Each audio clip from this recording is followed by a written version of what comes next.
सुमित एक मध्यम वर्गीय परिवार का बड़ा ही होनहार लड़का था। उसके गांव में कॉलेज नहीं था, इसलिए हाई स्कूल के बाद वह पढ़ने के लिए शहर आ गया था। वह जिस मकान में रह रहा था, वह मकान उसके किसी दूर के रिश्तेदार का था, जिसका किराया भी उसे नहीं देना होता था। मकान में बस केवल एक ही कमरा था, इसलिए उस मकान में सुमित के अलावे और कोई भी नहीं रहता था। सुमित जहाँ रह रहा था, उसके आसपास सभी घर गरीब लोगों के थे। चूंकि वह उस घर में अकेला रहता था, इसलिए खाना बनाने व कपड़े धोने से लेकर घर की साफ सफाई करने तक सारे काम उसे खुद ही करने होते थे। कुछ दिन बाद एक गरीब लड़की अपने छोटे भाई के साथ सुमित के घर पर आई। आते ही उसने पूछा, तुम मेरे भाई को ट्यूशन पढ़ा सकते हो क्या? सुमित ने कुछ देर सोचा, फिर बोला, नहीं, क्योंकि मैं यहाँ पढ़ने आया हूँ, मेरे पास टाइम नहीं है, मेरी पढ़ाई डिस्टर्ब होगी। लड़की को शायद पता था कि सुमित खुद से खाना बनाता है, इसलिए उसने समय की समस्या का समाधान सुझाते हुए कहा, अपने भाई को पढ़ाने के बदले मैं तुम्हारा खाना बना दिया करूंगी। इससे तुम्हारे पास जो समय बचेगा उसमें तुम पढ़ा दिया करना। सुमित ने कोई जवाब नहीं दिया तो वह और लालच देते हुए बोली, मैं तुम्हारे बर्तन भी साफ कर दिया करूंगी। अब सुमित को भी लालच आ ही गया। उसने कहा, अगर कपड़े भी धो दोगी तो पढ़ा दूंगा। वह मान गई।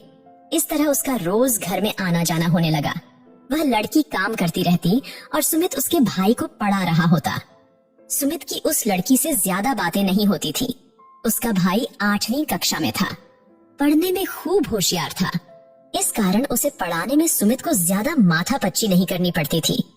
कभी कभी वह लड़की सुमित के घर की सफाई भी कर दिया करती थी। वह हर काम इतने मनोयोग से करती जैसे वह उसका अपना ही घर हो। दिन गुजरने लगे। एक रोज शाम को वह सुमित के यहाँ आई तो उसके हाथ में एक बड़ी सी कुल्फी थी। उसने सुमित को जब कुल्फी दी तो उसने पूछ लिया, कहाँ से लाई हो? उसने कहा, घर से। आज बरसात हो गई तो कुल्फियां नहीं बिकी। इतना कहकर वह थोड़ा उदास हो गई। मगर तुम्हारे पापा तो समोसे कचौरी का ठेला लगाते हैं ना? हाँ, सर्दियों में समोसे कचौरी और गर्मियों में कुल्फी। आज बारिश हो गई तो कुल्फी नहीं बिकी। हाँ, ठंड के कारण लोग कुल्फी नहीं खाते। सुमित ने आज उसे पहली बार थोड़ा गौर से देखा था। गंभीर मुद्रा में वह उसे अपनी उम्र से थोड़ी बड़ी लगी। शायद परिस्थितियों ने उसे समय से थोड़ा पहले ही बड़ा कर दिया था। वह समझदार भी थी और मासूम भी। धीरे धीरे वक्त गुजरने लगा। अब तो कभी कभार सुमित उसके घर भी जाने लगा, विशेष तौर पर किसी त्योहार या उत्सव पर। कई बार उस लड़की से सुमित की नजरें मिलती तो फिर मिली ही रह जाती। सुमित कुछ समझ नहीं पाता कि आखिर ऐसा क्यों हो रहा है। समय इसी तरह बीतता चला गया। इस बीच सुमित ने कुछ बातें उस लड़की के बारे में भी जान ली कि वो बूंदी बांधने का काम करती है।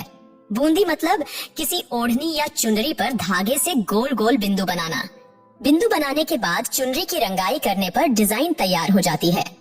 सुमित ने बूंदी बांधने का काम करते उसे बहुत बार देखा था।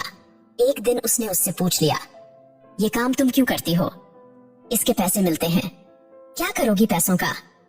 इकट्ठे करती हूँ। कितने हो गए? यही कोई 6-7 हजार। मुझे 1000 रुपए उधार चाहिए, जल्दी ही लौटा दूंगा। सुमित ने उसे आजमाना चाहा। किस लिए चाहिए? कारण पूछोगी तो रहने दो। सुमित ने थोड़ी मायूसी के साथ कहा, अरे मैंने तो ऐसे ही पूछ लिया, तू मांगे तो सारे दे दूं। उसकी यह आवाज सुमित को आज बिल्कुल अलग सी लगी। मगर सुमित उस वक्त कुछ भी समझ नहीं पाया। उसे पैसे मिल रहे थे, वह उन्हीं में खोकर रह गया। दरअसल सुमित ने एक दोस्त से कुछ दिन पहले कुछ पैसे उधार लिए थे। वह 2-3 बार तगादा कर चुका था। अब वह उसके पैसे आज ही लौटा देगा। उसी को देने के लिए ही उसने लड़की से 1000 रुपए उधार मांगे थे। एक रोज सुमित को अपनी जेब में गुलाब की टूटी पंखुड़ियां मिली, मगर उस समय वह यह सोचकर रह गया कि कॉलेज के किसी दोस्त ने चुपके से डाल दी होगी। उस समय उसे प्यार वार की इतनी समझ तो थी नहीं जो वह कुछ समझ पाता। एक दिन सुमित के कॉलेज की एक लड़की दोस्त कुछ नोट्स लेने के लिए सुमित के पास आई थी। उस समय वह लड़की सुमित के घर के बाहर ही खड़ी थी। उस लड़की को देखकर वह बाहर से ही तुरंत वापस घर चली गई और फिर दूसरे दिन दोपहर में आ धमकी थी। आते ही उसने कहा, मैं कल से तुम्हारा कोई काम नहीं करूंगी। सुमित ने पूछा, क्यों? काफी देर तक तो उसने जवाब नहीं दिया। फिर ना जाने क्या सोचकर धोने के लिए उसके बिखरे कपड़े समेटने लगी। सुमित ने पूछा, कहीं जा रही हो क्या? लड़की ने कहा, नहीं, बस तुम्हारा काम नहीं करूंगी और तुम कल से मेरे भाई को भी मत पढ़ाना। अरे, तुम्हारे 1000 रुपये कल दे दूंगा। कल घर से पैसे आ रहे हैं। उसने सोचा कि शायद पैसे के लिए ही वह ऐसा कर रही है, इस कारण उसने उसे पक्का आश्वासन दे दिया। पैसे नहीं चाहिए मुझे। तो फिर? सुमित ने अपनी आंखें उसके चेहरे पर टिका रखी थी। जब उसने एक बार फिर सुमित से नजरें मिलाई तो सुमित को लगा कि उसकी आंखों में हजारों प्रश्न हैं, मगर वे सभी उसकी समझ से बाहर के थे। लड़की ने कोई जवाब नहीं दिया और उसके कपड़े लेकर चली गई। वह अपने घर से ही उसे धोकर लाया करती थी। दूसरे दिन वह न तो खुद उसके यहाँ आई और न उसका भाई ही वहाँ पढ़ने आया। सुमित ने जैसे तैसे खाना बनाया और खाकर कॉलेज चला गया, पर कॉलेज में मन नहीं लगा। वह समझ नहीं पा रहा था कि जब पैसे वाली बात नहीं है तो फिर यह लड़की ऐसे बर्ताव क्यों कर रही है। उसने बहुत सोचा, बहुत दिमाग लगाया, पर कुछ भी समझ नहीं पाया। दोपहर को वह जैसे ही कॉलेज से वापस आया तो वह सीधा उसके घर चला गया। वह जानना चाहता था कि आखिर क्या कारण है कि लड़की उसका काम क्यों नहीं करना चाहती है, जबकि अपनी ओर से उसने कभी भी उसके साथ किसी तरह का दुर्व्यवहार नहीं किया था।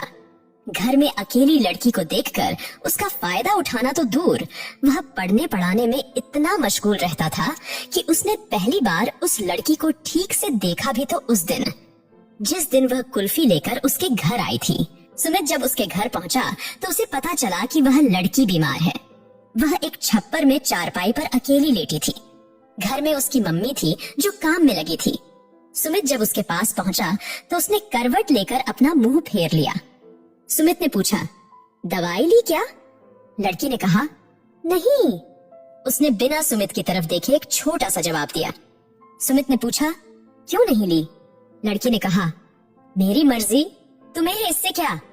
सुमित ने कहा, ठीक है, पर मुझसे नाराज क्यों हो ये तो बता दो। मेरी गलती क्या है? मैंने तो कभी तुम्हारे साथ कुछ गलत नहीं किया। लड़की ने कहा, तुम सब समझते हो। उसने बिना उसकी तरफ देखे जवाब दिया। सुमित ने कहा, मुझे कुछ नहीं पता, तुम्हारी कसम। सुबह से परेशान हूँ, प्लीज बता दो। न जाने किस अधिकार से सुमित ने उस लड़की की कसम भी खा ली। लड़की ने कहा, नहीं बताऊंगी, जाओ यहाँ से। इस बार आवाज रोने की थी। सुमित को जरा घबराहट सी हुई। आज से पहले उसने कभी किसी लड़की को छुआ तक नहीं था, इसलिए उसे उसको छूकर देखने की हिम्मत तो नहीं हो रही थी। पर पता नहीं क्यों आखिर डरते डरते उसने लड़की के हाथ को जब छूकर देखा तो वह उछल कर रह गया। लड़की का हाथ बहुत ही अधिक गर्म था। सुमित ने उसकी मम्मी को पास बुलाकर उसकी बुखार के बारे में उसे बताया। फिर वे दोनों उसे हॉस्पिटल ले गए। डॉक्टर ने कुछ दवाएं दी और उसे एडमिट कर लिया। कुछ जांच वगैरह होनी थी क्योंकि शहर में 1-2 डेंगू के मामले आ चुके थे। सुमित को अब उस लड़की को लेकर कुछ चिंता सी होने लगी थी। उसकी माँ उसके पापा को बुलाने घर चली गई तो सुमित उसके पास अकेला रह गया था।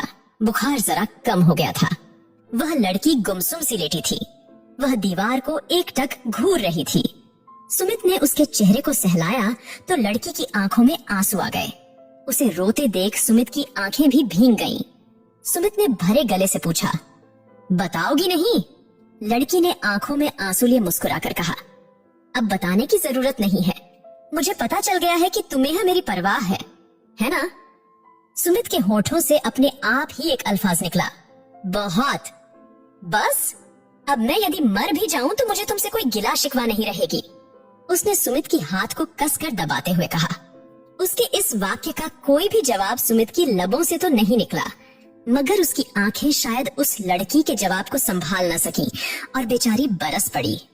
वह लड़की उठकर बैठ गई और उससे बोली, रोता क्यों है पागल? मैंने जिस दिन पहली बार तेरे लिए रोटी बनाई थी उसी दिन से मैं तुझे चाहने लगी हूँ, पर एक तो था ऐसा पागल कि मेरे प्यार को समझने में इतना वक्त ले गया। फिर उसने अपने साथ उसके आंसू भी पोंछे। थोड़ी देर बाद उसके घर वाले आ गए। रात हो गई थी। उसकी हालत में कोई खास सुधार नहीं हुआ। रात तक उसकी बीमारी की रिपोर्ट आ गई। बताया गया कि उसे डेंगू है। यह जानकर सुमित का सीना किसी अज्ञात भय से जोरों से धड़ाकने लगा। लड़की को खून की कमी हो गई थी। ये महज एक संयोग था या कुछ और, पता नहीं। सुमित का खून लड़की के खून से मैच कर गया। सुमित ने जब उसे 2 बोतल खून दिया तो उसके दिल को जरा सा सुकून मिला। उस रात वह बिल्कुल अचेत सी रही। बार बार अचेत अवस्था में वह उल्टियां कर देती थी। सुमित उस रात 1 मिनट भी सो नहीं पाया। डॉक्टरों ने दूसरे दिन बताया कि रक्त में प्लेटलेट्स की संख्या तेजी से कम हो रही है, उसे और खून देना होगा। डेंगू का वायरस खून का थक्का बनाने वाली प्लेटलेट्स पर हमला करता है। अगर प्लेटलेट्स खत्म हो जाते हैं तो पूरे शरीर के अंदरूनी अंगों से खून का रिसाव शुरू हो जाता है और फिर बचने का कोई चांस नहीं रह जाता है। लड़की की स्थिति जानकर सुमित ने अपना खून और देने का आग्रह किया, मगर उसने रात को खून दिया था, इस कारण डॉक्टर ने उसका खून लेने से साफ मना कर दिया। अब सुमित ने अपने कॉलेज के 2-4 दोस्तों को वहां बुलाया। सुमित था ही इतना लोकप्रिय कि 2-4 कौन कहे, 10 दोस्त एक साथ आ गए। सभी ने खून दिया और उसकी हिम्मत भी बढ़ाई। पैसों की भी जरूरत पड़ने पर उसे देने का आश्वासन दिया और वहां से चले गए। उस वक्त उसे भी पता चला कि जिंदगी में दोस्त होना भी कितना जरूरी है। अभी सुमित के पास पैसों की भी कमी नहीं थी, क्योंकि घर से आ गए थे। दूसरे दिन की रात वह कुछ ठीक सी दिखी, बातें भी करने लगी। रात को सब सोए थे। सुमित उसके पास बैठा हुआ जाग रहा था। उसने सुमित से कहा, पागल बीमार मैं हूँ, तू नहीं। फिर तुमने अपनी ऐसी हालत क्यों बना ली है? तू ठीक हो जा, मैं तो नहाते ही ठीक हो जाऊंगा। लड़की ने उदास होकर पूछा, एक बात बता। क्या? मैंने एक दिन तुम्हारी जेब में गुलाब डाला था, तुझे मिला था क्या? सुमित ने कहा, सिर्फ पंखुड़ियां मिली थी। लड़की ने कहा, हाँ, पर तुम कुछ समझे थे या नहीं? सुमित ने कहा, नहीं। लड़की ने पूछा, क्यों? सुमित ने कहा, सोचा था कॉलेज के किसी दोस्त का मजाक है। लड़की ने पूछा, और वो रोटियां? सुमित ने कहा, कौन सी? लड़की ने कहा, दिल के आकार वाली। अब समझ में आ रहा है। सुमित थोड़ा झेप गया। लड़की ने उसके कंधों को हल्का धक्का दिया और बोली, बुद्धू हो क्या? सुमित ने कहा, हाँ, पढ़ाई लिखाई को छोड़ के अभी तक कभी कुछ सूझा ही नहीं। आखिर अपने घर का इकलौता चिराग हूँ, मुझे अपने घर के लिए बहुत कुछ करना है। सुमित ने जरा गंभीर होकर बड़ा ही भोलेपन से जवाब दिया। सुमित के भोलेपन को देख लड़की हंसने लगी। बीमार होने के बावजूद काफी देर तक हंसती रही, एक निश्चल सी मासूम हंसी। फिर उसने पूछ लिया, कल सोए थे क्या? सुमित ने कहा, नहीं। लड़की ने कहा, अब सो जाओ, मैं ठीक हूँ, मुझे कुछ नहीं होगा। सुमित को सचमुच में नींद आ रही थी, पर वह सो नहीं पाया। वह लड़की सो गई, पर घंटे भर बाद ही वापस जग गई। सुमित बैठा बैठा ऊँग रहा था। उसने उसे टोका, सुनो। हाँ, सुमित नींद में ही बोला, ये बताओ कि ये बीमारी छूने से किसी को लग सकती है क्या? सुमित ने कहा, नहीं, सिर्फ एडीज मच्छर के काटने से ही लगती है। लड़की ने कहा, इधर आओ। सुमित उसके करीब चला गया। एक बार गले लग जाओ, अगर कहीं मर गई तो फिर मेरी ये आरजू कहीं बाकी न रह जाए। ऐसा ना कहो प्लीज। सुमित बस इतना ही कह पाया। इसके बाद वह लड़की बीमार होने के बावजूद सुमित से काफी देर तक लिपटी रही और फिर सो गई। उसे ढंग से लिटाकर सुमित भी वहीं पास में ही एक खाली बेड पर सो गया। वह सुबह बड़ी ही मनहूस थी। सुमित तो उठ गया, पर वह नहीं उठी, सदा के लिए सो गई। सुमित ने उसे जगाने की बहुत कोशिश की थी, पर उसने आंखें नहीं खोली। खोलती भी तो कैसे? वह इस संसार को, सुमित को छोड़कर इस दुनिया से जा चुकी थी। सुमित को रोता बिलखता छोड़कर। इतनी लंबी कहानी को अंत तक पढ़ने के लिए धन्यवाद। आशा करता हूँ अच्छी लगी होगी। अच्छी लगी हो तो कृपया पेज को लाइक एवं फॉलो करें एवं कमेंट में अपना सुझाव व्यक्त करें।